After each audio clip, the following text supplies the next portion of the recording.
이 강의는 제가 대덕연구단지에 있는 그 중앙과학관 거기 근무를 조금 했거든요. 몇 년 전에. 거기에서 제가 지도하던 그런 내용입니다. 그래서 아마 흥겹게 하기 위해서 제가 이 헬리콥터를 준비하려고 했는데 돈이 좀 들어서 해학원 돈이 별로 없어서 부자 같으면 제가 헬리콥터 한 대 사와서 여러분이 보여드리면서 날려보려고 했는데 조금 그걸 하지를 못했습니다. 그 대신 이제 다른 헬리콥터를 이용해서 여러분들에게 아주 재미있고 유익한 강의를 해보려고 지금 생각을 하고 있습니다. 이 주제가 헬리콥터 비행 원리라고 해서 멋진 헬리콥터 한 대가 지금 보이고 있습니다. 그래서 어떻게 이 비행기가 비행을 하게 되는가 이 시간에 그걸 조금 같이 한번 알아보고 봅시다. 이것도 중요한 세상 이야기예요. 자, 그래서 첫 번째를 보시면 우리 인류가 태어나서 제일 처음으로 만들어낸 헬리콥터 모양입니다. 이 모양이 누가 만들었는가 하면 옛날 미술 전문가 누구죠? 세계적으로 이름난 미술가 레오나르도 다빈치 이분이 이걸 설계를 했습니다. 이 헬리콥터 이분이 1939년에 최초 헬리콥터를 이렇게 시고스키가 이것을 날려보려고 이렇게 요 설계도를 보고 만들어봤습니다. 이거 보면은 오늘날에 비추어서도 아주 참 재밌는 그런 모습이죠. 프로펠러가 이렇게 돌아가는 그런 모습이 지금 여기에 지금 나와 있어요. 프로펠러. 이게 우리가 생각해도 참 그 레오나르도 다빈치가 화가인데도 여러 과학적인 설계도를 많이 그렸어요. 그래서 그때가 1480년도 아주 먼 훗날이죠. 그런데 약 500년 후에 이 시고르스키라는 사람이 그 설계도를 보고 한번 만들어 봤다는 얘기입니다. 요 모양이 바로 여기 최초로 이것이 시작이 돼가지고 오늘날 같은 멋진 헬리콥터가 전쟁터에서 싸우는 그런 헬리콥터도 있고 사람을 구하는 그런 헬리콥터도 있고 그렇게 발전되어 왔다는 것입니다. 자, 그 다음에요. 그 다음 그림을 보시면은 우리나라에서 최초로 도입을 해서 공군에서 사용하던 헬리콥터입니다. 공군에서. 오늘날 헬리콥터하고 비교를 해보면 아주 참 뭉퉁하고 잘 안 나는 것 같은 그런 모습이죠. 우리나라 공군이 생긴 이래 최초로 이 비행기를 헬리콥터를 미국에서 도입을 해서 최초 사용합니다. 실제 헬리콥터. 그래서 이 군용으로 사용을 했습니다만은 겸사겸사해서 군용으로 사용하기도 하고 또 사람 구할 때 부군용으로도 사용하기도 했습니다. 그런데 그것이 점차 발전해가지고 우리나라에서도 드디어 헬리콥터를 만드는 국가가 되었습니다. 한 2, 3년 전에 우리나라에서 헬리콥터를 개발해서 만들었습니다. 그것이 무엇인가 하니 그 다음 것을 한번 보시기 바랍니다. 바로 이 헬기가 우리나라에서 최초로 개발한 헬리콥터, 그 이름도 유명한 수리온. 다 같이 큰 외쳐. 수리온. 이 수리온이라는 헬기를 최초로 개발을 했습니다. 2, 3년 전에. 그때 이것이 최고 시속이 272km. 그러면 감이 잘 안 오죠. 자, 고속도로에서 몇 킬로로 달리죠? 120, 150, 그 정도 달려요. 과학관에서 요걸 가르치면서 제가 물어봤거든요. 고속도로에서 너희들 식구들이 여기 와 있는 너희들 그 식구들 중에서 고속도로에 달린 경험이 있을 거다. 몇 킬로로 달렸는가 하고 물어봤더니 자랑 삼아서 150km 달렸습니다. 180km 달렸습니다. 라고 자랑스럽게 이야기를 하길래 당신들은 앞으로 경찰에 잡아가야겠습니다. 왜? 과속을 했기 때문에. 고속도로에서는 최고로 달려봐야 150. 과속을 해서 그 끈을 망정. 대개 130, 120 많이 하잖아요. 그런데 이 속도가 272km니까 거의 3배 정도 되죠. 그 정도로 그 속도가 빠르다고. 여기에 2시간 30분간 9명을 태우고 비행을 할 수 있는 그런 아주 세계적으로 이름난 성능이 좋은 그런 헬리콥터를 만들었는데 여러 가지 실험을 거쳤어요. 여기서 여러 가지 실험. 시베리아 벌판에서 겨울에 아주 높은 산악지대 위에까지 올라가가지고 거기서까지 실험을 해봤고, 호버링 실험도 거기에서 해봤어요. 호버링이라는 것은 헬리콥터만이 갖고 있는 특징제인 거예요. 제자리에서 비행하는 것을 가리켜 호버링이라고 합니다. 큰 소리로 다 같이 따라서 해봅시다. 호버링. 이것은 머릿속에 좀 두시기 바랍니다. 호버링. 딱 멈춰서 비행하는 것. 일반 비행기는 멈출 수가 없습니다. 이 헬리콥터만이 멈춰서 비행할 수가 있어요. 그 멈춰서 비행하는 것을 호버링이라고 합니다. 호버링이라고 해요. 그래서 이 헬리콥터 대당 가격이 얼마인가 하니 185억 원, 200억 원에 달합니다. 요거 한 대 만들어내는. 그럼 무엇으로 만들었을까요? 누구 돈으로? 누구 돈으로 만들었어? 세금으로. 우리 세금으로 만들었어. 그러면 요걸 10대만 만들어도 1850억이 된다는 얘기예요. 그러면 세금 안 들이고 만들 수 있는 방법이 있습니다. 아시는 분 손 한번 들어서 이야기해 주십시오. 세금 185억이라는 한 대 만드는데 185억인데 세금 안 들이고 하는 방법이 있습니다. 자, 많이 생각해보면 알 수 있어요. 세금 안 들이고.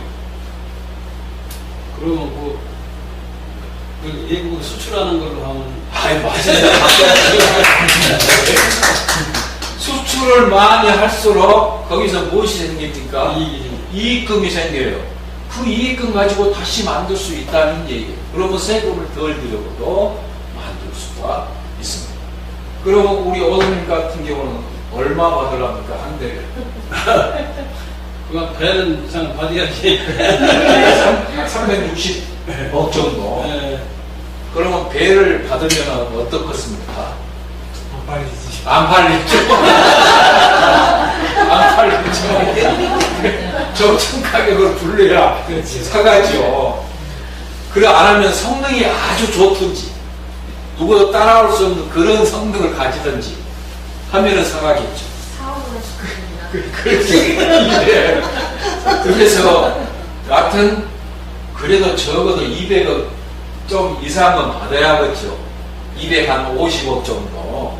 그렇게 해서 외국에다가 많이 홍보를 해가지고 많이 팔수록 우리 돈, 그 세금이 덜 들어간다는 얘기예요. 이것을 가지고 이 수리원을 가지고 어떤 실험을 했는가 한번 봅시다. 수리원 LED는 조금 이따 동영상 한번 보기로 하고요. 플레어 실험이라고 공중에서 여러 가지 불빛을 내고 또 이렇게 실탄을 쏘고 하는 이런 실험을 해봤고, 또 섬광이 팍 퍼지는 그런 실험까지 다 해봤고, 레펠 실험이라는 것은 군인들이 위에서 밧줄을 타고 이렇게 내려오는 실험이에요. 요게 잘 안 만들어졌으면 만약에 이것이 호버링을 하지 못하고 흔들려 버리면 어떠겠어요? 군인들이 작전하는데 밧줄을 타고 내려올 때 흔들리면은 잘못하다 떨어지려는 거였어요. 그러지 않게끔 레펠 시험을 전부 해봤습니다. 그렇게 해서 여러 가지 실험을 시베리아 벌판까지 아주 추운 날 거기까지 가서 다 실험을 해봤습니다. 그래서 성능이 아주 우수하다는 것이 판정이 났어요. 그러면 어떤 중요한 것이 있는가 하고 수리역 헬기에 대한 것을 동영상을 통해서 지금부터 한번 보기로 합시다. 그러면 이런 헬기가 어떻게 해서 비행을 한가? 그 헬기가 비행을 하려면 다음과 같은 4가지 원리가 있습니다. 제가 화살표로 하기가 알기 쉽게 진행해놨습니다. 첫 번째 있어야 할 것이 양력이 뭐 이제 화살표를 보면 쉽게 이해할 수가 있어요. 양력이라는 것은 헬리콥터가 위로 떠오를 수 있는 힘이 있어요. 첫 번째. 위로 떠오를 수 있는 힘이 있어요. 두 번째, 추력. 추력은 앞으로 나아갈 수 있는 힘. 세 번째, 항력이 있어요. 추력을 방해하는 반대니까, 반대 화살표니까. 추력을 앞으로 나가려고 하는 것을 못하게 하는 그 힘도 있어요. 항거하는 힘, 항력이 있고, 그 다음 4번째, 헬리콥터 자체의 무게. 이 4가지 힘에 의해서 헬리콥터가 날아갑니다. 바로 이 무게라는 것은 중력을 말합니다. 중력이 있기 때문에 하늘을 나를 수가 있어요. 중력 때문에. 그래서 나중에 일반 비행기는 무게 대신에 중력이 하나 포함이 됩니다. 4가지 원리 중에서. 그러면 첫 번째 이 양력 다시 한번 생각을 해봅시다. 위로 떠오를 수 있는 힘이 다 같이 양력. 그 다음에 앞으로 나아갈 수 있는 힘이 추력. 그 다음에 그 추력의 반대 방향. 또 후진, 또 방해하는 것, 그것이 항력, 그 다음 무게. 이 4가지, 어떤 헬리콥터든 이 4가지의 원리에 의해서, 힘에 의해서 헬리콥터가 움직입니다. 그러면 이 헬리콥터가 아까 이야기한 거 정지 비행을 하려면 어떻게 해야 하느냐, 즉 호버링을 하려면 어떻게 비행을 해야 하느냐. 아까 말한 바와 같이 양력하고 그 다음에 추력하고 요놈 합한 힘하고 항력하고 무게 합한 힘이 똑같았을 때, 그럴 때 호버링을 제자리 비행을 할 수가 있다. 양력이라는 건 뭐라고 그랬죠? 뜨는 힘하고 추력은 앞으로 나아가려고 하는 힘, 그놈 합한 힘하고 그 다음에 항력 반대 방향, 추력의 반대 방향, 그 다음에 무게 합한 힘하고 그것이 똑같았을 때 멈춘다. 그러니까 떠서 나가려고 하는 힘, 나가지 못하게 하려고 하는 힘, 요게 합해졌을 때 바로 호버링, 정지 상태가 된다. 그 다음에 양력과 추력이 항력과 무게를 합한 것보다 더 그 힘이 컸을 때는 어떤가요? 상승 비행. 위로 떠올려고 하는 그 힘이 더 크기 때문에 상승을 할 수가 있다. 그 다음에 그 반대는 하향 비행, 하강 비행을 합니다. 그러니까 상승, 하강, 호버링, 그 4가지 힘에 의해서 저건 역시 움직이게 된다. 그러면 이제 헬리콥터 그 안에서 조종사가 조종을 하겠죠. 그러면은 그냥 그 상태에서 왼쪽으로 가고 오른쪽으로 가고 방향을 틀 때는 어떻게 하느냐. 그 다음을 보시면 알 수가 있어요. 그 다음을 보시면은 여러 힘들이 합해져서 전진할 수 있는 비행은 항력하고 추력, 양력이 무게하고 똑같았을 때 추력이 항력보다 더 크다면은 이것은 수평 행진 비행을 나란히 비행을 할 수 있는데, 이때 힘이 크기에 따라서 나란히 하는데 여기에 있는 프로펠러의 방향에 따라서 앞으로 전진 비행하고 후진 비행을 한다고 합니다. 그러니까 어찌 됐든 간에 전진을 하든 후진을 하든 호버링을 하든 간에 항력, 양력, 추력, 무게 이 네 가지가 어떻게 작용하느냐에 따라서 달라진다. 그걸 누가 조정을 해요?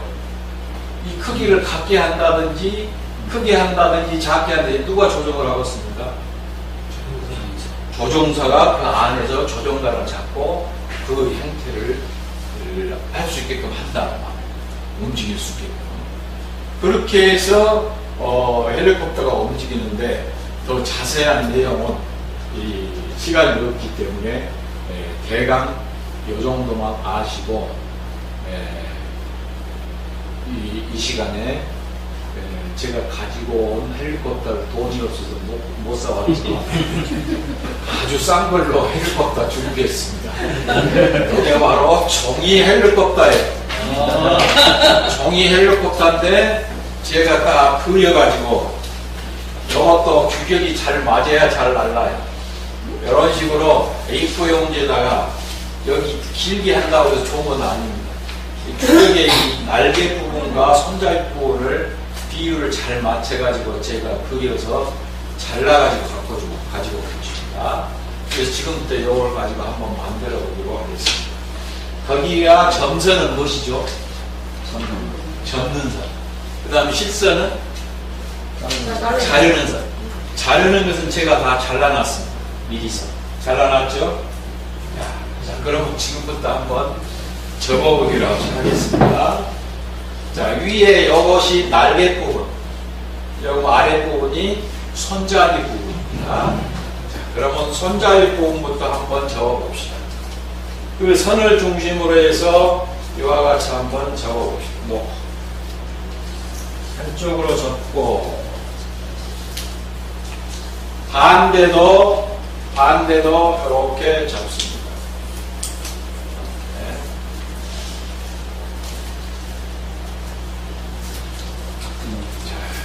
이렇게.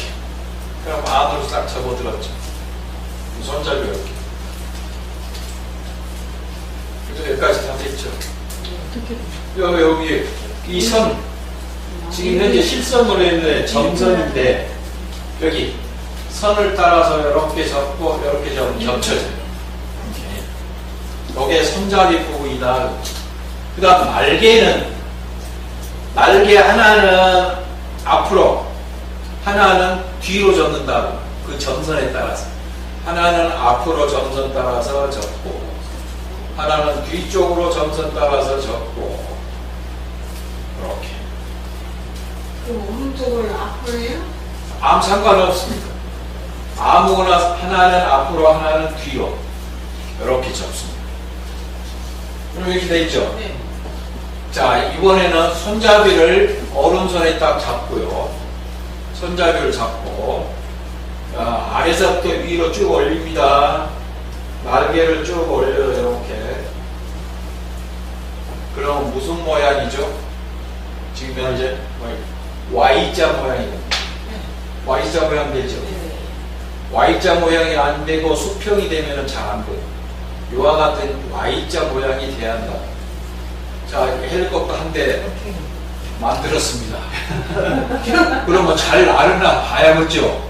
아까 네 가지 힘이 작용해갖고 잘 나르나 봐야겠죠? 자, 3분의 1 지점을 가만히 잡으세요. 가만히. 엄지, 검지로 가만히 꽉 잡지 말고 가만히 잡으세요. 자, 이번에는 의자 위로 올라가십시오. 의자 위로 올라가세요. 의자 위로 올라가서 바닥 쪽을 향해서 두 손가락을 놔보세요. 책상에 떨어지지 않고 바닥에 떨어지도록. 그러면 더 오랫동안 나르니까. 자, 놔보세요. 네, 놔보세요.